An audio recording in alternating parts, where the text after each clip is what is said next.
Agora, o fato de você não precisar entender a mecânica da salvação para você ser salvo, não significa que entender a mecânica da salvação não seja importante. Todas as doutrinas bíblicas são importantes. Se não fossem importantes, não estariam na Bíblia. Se você não entender perfeitamente uma doutrina bíblica secundária, isso não vai afetar a tua salvação, mas isso vai trazer algum prejuízo para a tua vida cristã, algum efeito negativo. Por exemplo, você pode ser salvo em Cristo e não acreditar na contemporaneidade dos dons espirituais.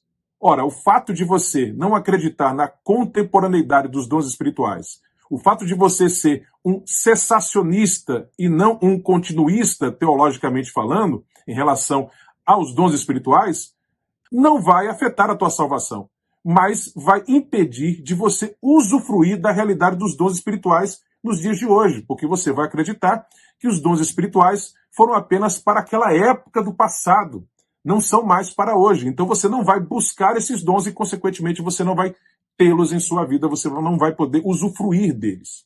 Então veja, isso não afeta a salvação, mas te traz um prejuízo.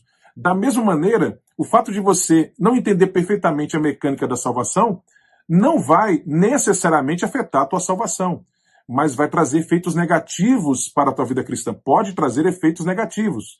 Por exemplo, há pessoas que, devido a uma compreensão equivocada a respeito da mecânica da salvação, são pelagianos. O que é o pelagianismo? O pelagianismo é a crença de que a salvação depende exclusivamente da vontade humana.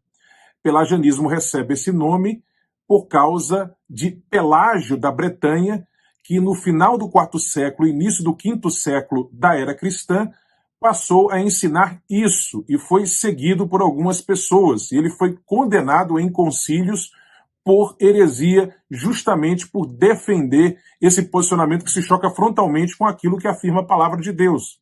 Então, pelagianismo é um dos exemplos de equívocos sérios em relação a uma má compreensão da mecânica da salvação.